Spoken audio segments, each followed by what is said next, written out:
Hello good morning. Good morning. അപ്പൊ ഇന്നിപ്പോ ഞങ്ങള് ബാംഗ്ലൂർ കോംപ്ലക്സിൽ നിന്ന് ഇങ്ങനെ ഒന്ന് പുറത്ത് പുറത്ത് പോയിട്ട് ഗേറ്റിന്റെ പുറത്ത് അപ്പുറത്ത് മാർക്കറ്റ് ഉണ്ട്. മാർക്കറ്റ് എന്ന് പറഞ്ഞ പച്ചക്കറി ഷോപ്പൊക്കെ ഉണ്ട്. വേണ്ടിട്ട് അപ്പൊ അവിടേക്ക് പോവാട്ടോ. ഞങ്ങൾ ഇത്തവണ സൺഡേ മാർക്കറ്റിന് പോകാൻ പറ്റിയില്ല. അപ്പൊ ഒന്നൊന്ന് പോയി നോക്കട്ടെ. കുറച്ച് പച്ചക്കറി, നല്ല ഫ്രഷ് പച്ചക്കറികളുണ്ട്. പക്ഷെ ഇവിടുന്ന് കുറച്ച് ബാഗ് വരും. അതിങ്ങനെ 10 മിനിറ്റ് കൂടുമ്പോൾ ഇപ്പൊ 10 മിനിറ്റ് കൂടുമ്പോ ബാഗ് വരും. അവിടുന്ന് ഒരു ഗേറ്റിൽ നിന്ന് 1.5 കിലോമീറ്റർ ഞങ്ങളുടെ ടവറിലേക്ക് വരാനുണ്ട്. നടക്കും, കുഴപ്പമൊന്നുമില്ല. പക്ഷെ ഇപ്പൊ വെയിലിൽ നടക്കണേ ഭയങ്കര വെയിലാണ്. ഇപ്പൊ രാവിലെ നല്ല മഞ്ഞും ഉച്ചയാകുമ്പോഴേക്കും നല്ല വെയിലോട്ടോ. ഒരു 11 മണിയൊക്കെ ആയി ഇപ്പൊ സമയം. എനിക്ക് വരാറായി. അതിന്റെ മുന്നേ പച്ചക്കറി കുറച്ച് പോയി മേടിച്ചിട്ട് വരാന്ന് വിചാരിച്ചിട്ട് അങ്ങനെ ഇറങ്ങിയതാണ്. ഞങ്ങളിവിടെ ഒരു ചെറിയൊരു ഷോപ്പിലെത്തിയിട്ട് ഇവിടെ ഫ്രഷ് ഐറ്റംസ് ഉണ്ടാവും. കുറച്ച് വില കൂടുതലാണ്. അപ്പോൾ ഈ റൂട്ടിൽ ഇത് കുറവായി. സൺഡേ മാർക്കറ്റ് ഉണ്ട്. പിന്നെ കുറച്ചാൾ പോയാൽ വലിയ മാർക്കറ്റിനുണ്ട്. അവിടേക്ക് കുറച്ച് ദൂരം നടക്കാണ്ട്. അതൊക്കെ ഇവിടെ അങ്ങനെ കടകൾ, പച്ചക്കറി കടകളില്ല ഉള്ളത്. ഇപ്പൊ ഇതില് നല്ലത് ഇതാണ്. ഡിപ്പിന്റെ ഒക്കെ ഉണ്ട്. ഇതാണ് ചൗച്ചൗ എന്ന് പറയുന്ന സാധനം. ഇത് നമ്മളവിടെ കടയിലൊന്നും കണ്ടിട്ടില്ല. പക്ഷെ ഇത് ലുലുവിലും അങ്ങനത്തെ ഹൈപ്പർ മാർക്കറ്റുകളൊക്കെ ഉണ്ടെന്ന് പറയണം. അപ്പൊ അതൊന്ന് മേടിച്ചിട്ടൊന്ന് കറി വെക്കാൻ നല്ലതത്. അപ്പൊ അതൊന്ന് മേടിച്ചു. പിന്നെ അമരക്ക, ഇത് നമ്മളവിടെ ഉണ്ടാവണ മാറ്റ അമരക്കല്ല, കുറച്ച് വ്യത്യാസമുണ്ട്. വ്യത്യാസമുണ്ട് കുറച്ച്. പൂർണിച്ചേമ്പ എന്നും എണ്ണ മേടിക്കാലോ, അത്ര എടുത്തല്ലേ. ഇതിപ്പോ മതി. ചെറിയ സവാളയും കൂടി എടുക്കട്ടെ. മാർക്കറ്റിൽ നിന്ന് മേടിക്കുന്ന വിലയാണ് കേട്ടോ. ഭയങ്കര വിലയാണ്. മാർക്കറ്റ് വരെ കുറെ ദൂരം പോണേ. അതെ, ഇത് കമേഴ്ഷ്യൽ പർപ്പസിനാണ്. അതിന്റെ പണി കഴിയാറായി. ഓഫീസുകളും ഇതൊക്കെ വരും. 10 മിനിറ്റ് കൂടുമ്പോണ്ട്. അവിടെ ഒരുപാടുണ്ട്. ഇനിയിപ്പോ ഇതില് ഷോപ്പിംഗ് മോളൊന്നും വന്നാൽ പുറത്ത് പോകേണ്ട ആവശ്യമില്ല കേട്ടോ.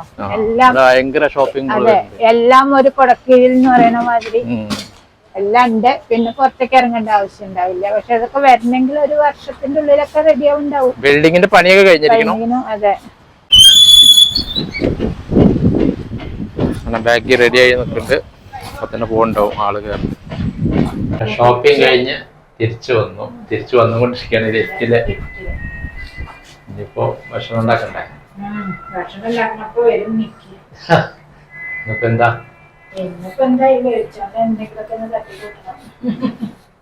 ഇന്നത്തെ പരിപാടി ഇന്ന് എന്താ വെച്ചാല് ഇന്നൊരു സ്പെഷ്യൽ പച്ചക്കറി കേട്ടോ. അപ്പൊ അത് കണ്ടപ്പോ ഞാനൊന്ന് മേടിച്ചു. ഇത് ഞാൻ ഒരു എലിശ്ശേരിയാണ് ഉണ്ടാക്കുന്നത്, പരിപ്പിട്ടിട്ട്. അപ്പൊ ഞാൻ പരിപ്പ് ആദ്യം കുറച്ചെടുത്തിട്ടുണ്ട് കേട്ടോ. ഒരു പിടി പരിപ്പ് എടുത്തിട്ടുണ്ട്. അപ്പൊ ഇതൊന്ന് കഴുകി ആദ്യം നമുക്ക് വേവിക്കാം. അപ്പോഴേക്കും കഷ്ണം നുറുക്കാലോ. ഇല്ല, ഇതുവരെ കഴിച്ചിട്ടില്ല കേട്ടോ അത്. അപ്പൊ ഇത് ഞാന് ഉണ്ടാക്കി നോക്കുകയാണ് ഇതെങ്ങനെ ഉണ്ടാവുമെന്ന്. പക്ഷെ ഞാൻ 1-2 വീഡിയോസ് ഒക്കെ കണ്ടിട്ടുണ്ട് ഇത് ഉണ്ടാക്കുന്നത്. അപ്പൊ അതേമാതിരി ഒന്ന് ഉണ്ടാക്കി നോക്കുക കേട്ടോ. അപ്പൊ ഇവിടെ വന്നപ്പോഴാണ് ഈ പച്ചക്കറി കണ്ടത്. അപ്പൊ ഞാൻ ഇതൊന്ന് ട്രൈ ചെയ്യാന്ന് വിചാരിച്ചു. ഇത് നിങ്ങൾക്കും കൂടി ഒന്ന് കാണിച്ചു തരാമല്ലോ എന്ന് വിചാരിച്ചു കേട്ടോ. അപ്പൊ ഇതുകൊണ്ട് പല വിഭവങ്ങളും ഉണ്ടാക്കിണ്ടാവും. പക്ഷെ നമ്മളെ നാടൻ സ്റ്റൈലിലൊരു കറി ഉണ്ടാക്കണമെന്ന് മാത്രം. ഇതിന്റെ തോലൊന്ന് കളയട്ടെ കേട്ടോ. ഇല്ല, ഇതൊരു കുക്കുംബർ ടൈപ്പാണ് തോന്നുന്നത് കാണുമ്പോൾ. പക്ഷെ വെള്ളമുണ്ട്. അധികം വേവില്ല നട്ടാ തോന്നുന്നത്. പെട്ടെന്ന് വേവും. തോലൊക്കെ കളഞ്ഞു. ഉള്ളില് കുരു ഒന്നുമില്ല കേട്ടോ. ഇത് എന്താ കഷ്ണൊക്കെ ഇതേ ചെറിയ കഷ്ണങ്ങളാക്കി നുറുക്കിയിട്ടുണ്ട്. അപ്പൊ ഇതെന്താ രണ്ടാമത്തെ മുറിച്ചപ്പോ ഞാൻ ഇതില് ഇതേമാതിരി ഇങ്ങനെ ഒരു സീഡ് മാങ്ങയുടെ അണ്ടി മാതിരി.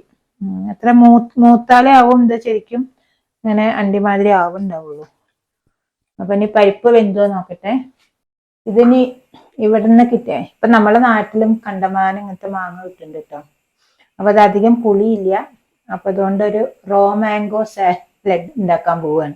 ഇതിപ്പോ ഞങ്ങളൊരു എന്താ പറയാ ഹോട്ടലിൽ പോയപ്പോ കഴിച്ചു നോക്കിയത് കേട്ടോ. അപ്പൊ നല്ല സ്വാദുണ്ടായിരുന്നു. അപ്പൊ അത് ഒന്ന് ഉണ്ടാക്കാണ്. കുറച്ച് നീളത്തില് മുറിക്കണം കേട്ടോ. തീരെ വണ്ണല്ലാതെ തിന്നായിട്ട് മുറിക്കണം. തിന്നായിട്ട്.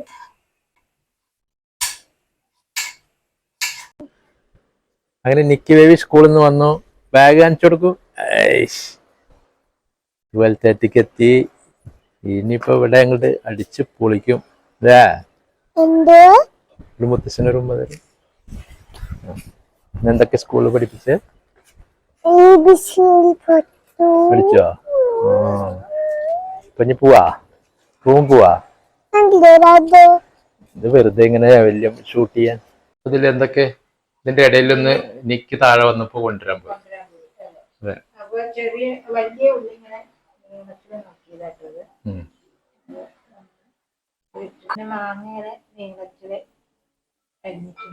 മുളക് 2 നീളത്തില് അരിഞ്ഞിട്ടുണ്ട് കേട്ടോ. 2 എടുത്തിട്ടുള്ളൂ. നമ്മൾ മുളക് പൊടി ഇടുന്ന കാരണം അധികം പച്ചമുളകില്ല. പിന്നെ ഞാനൊരു കഷ്ണം ക്യാരറ്റ് ഇതേമാതിരി സ്ലൈസ് ആയിട്ട് അരിഞ്ഞിട്ടുണ്ട്. കുറച്ച് മല്ലിയില, അധികം എരിവില്ല കേട്ടോ. അതുകൊണ്ട് ഒരു സ്പൂണ് നിറച്ചിട്ടിട്ടുണ്ട്. പിന്നെ ഉപ്പ്, എരിവുള്ള മുളകാണെങ്കിൽ എത്ര അധികം ഇടരുതേ. ഇത് കാശ്മീരി മുളകാണ്, അതുകൊണ്ടാണ് ഞാൻ കുറച്ചിട്ട് ഉപ്പ്. പിന്നെ അതിലേക്ക് ഒരു അരമുറി നാരങ്ങയുടെ നീര്.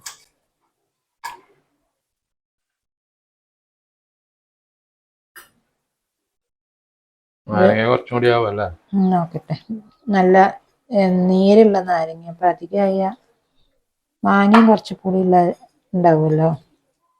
ഇങ്ങനെ കുഴയ്ക്കുമ്പോ തന്നെ വായിൽ വെള്ളം വരുന്നുണ്ട് കേട്ടോ. ചോറിന്റെ മുന്നേ സ്റ്റാർട്ടറായിട്ട് കഴിക്കാൻ. അതെ, ഇപ്പൊ മാധവ് വന്ന അവനുള്ള തന്നെ ഉള്ളു. അപ്പൊ മാങ്ങ സാലഡ് റെഡി ആയിട്ടുണ്ട്. ഇനി ഇതിൽ നമുക്ക് വേറെ എന്ത് ബീറ്റ്റൂട്ട് വേണമെങ്കിലും ഇടാം, കാബേജ് ഇടാം, എന്ത് വേണമെങ്കിലും ഇടാം കേട്ടോ. അപ്പൊ മാങ്ങയുടെ അളവ് ഒന്ന് കുറച്ചാൽ മതി. പിന്നെ വേണമെങ്കിൽ നമുക്ക് നാരങ്ങ അല്ലെങ്കിൽ വിനിഗർ വരാം. അല്ല, ഇനിയിപ്പോ ഇത് നന്നായി എരിവുണ്ടെന്ന് നിങ്ങൾക്ക് തോന്നുകയാണെന്ന് വെച്ചാൽ കുറച്ച് പച്ച വെളിച്ചെണ്ണയും പാരാം. പക്ഷെ ഞാൻ പാരുന്നില്ല, ഇത് സാലഡ് അല്ലേ. അപ്പൊ പച്ച വെളിച്ചെണ്ണ പാർന്നാൽ അതിന്റെ രുചി ഒന്ന് മാറും. അപ്പൊ സാലഡ് റെഡി ആയിട്ടുണ്ട്. മറ്റേ ഈ തോല് തോല് വേണം അതിന്. ഇങ്ങനത്തെ മാങ്ങ പറ്റുള്ളൂ കേട്ടോ, പുളിയുള്ള മാങ്ങ പറ്റില്ല. പുളിയില്ലാത്ത മാങ്ങ കൊണ്ട് തന്നെ ഇത് ഉണ്ടാക്കാൻ പറ്റുള്ളൂ. അപ്പൊ സാലഡ് റെഡി ആയിട്ടുണ്ട്.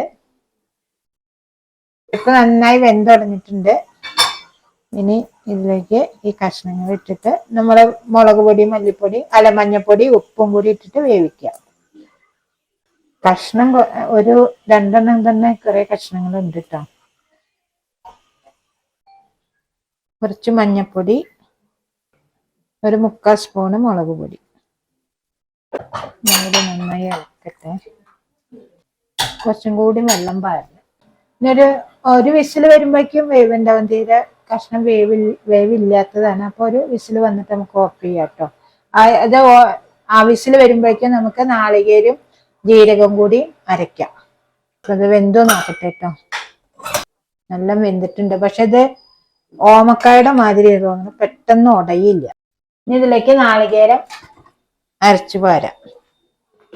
തണുപ്പായ കാരണേ നാളികേരൊക്കെ ഇങ്ങനെ ഐസ് മാതിരി ആയിട്ടുണ്ട് കേട്ടോ. ഇതൊന്ന് തിളച്ചാൽ ഓഫ് ചെയ്യാം. ഇത് ശരിക്കും നമുക്ക് എന്താ പറയാ, ഓമക്കായ വെച്ച മാതിരി ഉണ്ട് കേട്ടോ. കഷ്ണങ്ങളൊന്നും ഉടഞ്ഞിട്ടില്ല, പക്ഷെ നന്നായി വെന്തിട്ടുമുണ്ട്. ഉടയാത്ത കഷ്ണാണ്. അപ്പൊ കൂട്ടാൻ നന്നായി തിളച്ചിട്ടുണ്ട്. ഇനി ഞാൻ ഇത് വാങ്ങി വെച്ച് നമുക്ക് വറുത്തിടണം. കടുകും മുളകും വറുത്തിടുക. കടുക് നല്ല പൊട്ടിയിട്ട് ഇനി ഇതിലേക്ക് പാരാം.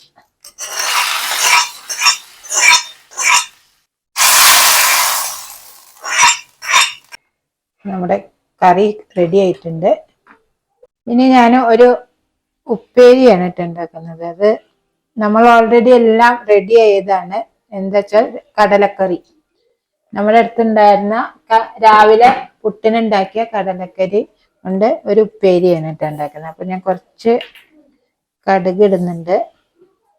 കടുക് പൊട്ടിക്കഴിഞ്ഞാൽ നമുക്കൊരു അര സവാള ചെറുതായി നുറുക്കിയത് അതിലേക്കിടാം. 2 കറിവേപ്പിന്റെ ഇലയും കൂടി ഇടുന്നുണ്ട് കേട്ടോ. ഞാൻ കറിയില് കറിവേപ്പിന്റെ ഇല ഇട്ടിട്ടില്ല. ഞാൻ എന്താ വെച്ചാൽ ഇങ്ങനത്തെ എരിശ്ശേരി ഉണ്ടാക്കുമ്പോ അങ്ങനെ കറിവേപ്പിന്റെ ഇല ഇടാറില്ല. ഇനി ഇതിലേക്ക് നമ്മൾ ഈ കടലക്കൂട്ടൻ കാര്യം ഇതൊന്ന് നന്നായി ഡ്രൈ ആവണം. എത്ര ആളിങ്ങനെ ഉണ്ടാക്കിയിട്ടുണ്ട്. നല്ല സ്വാദാട്ടോ ഈ കടല ഉപ്പേരി. എന്താ വെച്ചാൽ ഇതിൽ എല്ലാ മസാലകളും ഉണ്ടല്ലോ. ഇതൊന്ന് വറ്റണം കേട്ടോ നന്നായിട്ട്. ഇപ്പൊ കടലപ്പേരി റെഡി ആയിട്ടോ. അപ്പൊ ഈ മസാലയൊക്കെ ഇതിൽ നന്നായി കോട്ട് ചെയ്ത് നല്ല ഡ്രൈ ആയിട്ടുണ്ട്. ഞാൻ ഓഫ് ചെയ്യാം. കുറച്ച് നാളികേരം ഇടണം. ഏയ് നാളികേര കൊത്തിട്ടാൽ വേറൊരു ടേസ്റ്റ്. അപ്പൊ അതൊന്നും ഇടുന്നില്ല വേറെ. സിമ്പിൾ. അങ്ങനെ ഇന്നത്തെ ചെറിയൊരു ലഞ്ചിന്റെ നല്ല ബോയിൽഡ് റൈസ്, കുറച്ച് തൈര്, കുറച്ച് കടലപ്പേരി,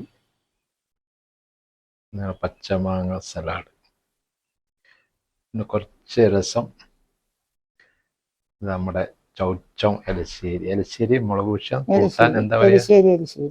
എലശ്ശേരി, ചൗച്ചം, ചയാട്ട അങ്ങനെയും പറയുന്നുണ്ട്. അപ്പൊ അതാണ് ഇന്നത്തെ ലഞ്ച്. അമ്മമ്മക്ക് എന്താ നിക്കി ബേബി TV ആണ് സ്കൂളിൽ വന്നിട്ട് മാമ ടേസ്റ്റി കണ്ടു. സ്വാദുണ്ടാ കൂട്ടാൻ? തൈരും. ഇന്നത്തെ വീഡിയോ ഇത്രയേ ഉള്ളൂ. എല്ലാവരും ഇഷ്ടപ്പെട്ടാൽ ലൈക്ക് ചെയ്യുക, സബ്സ്ക്രൈബ് ചെയ്യുക, ഷെയർ ചെയ്യുക കേട്ടോ. Okay, by.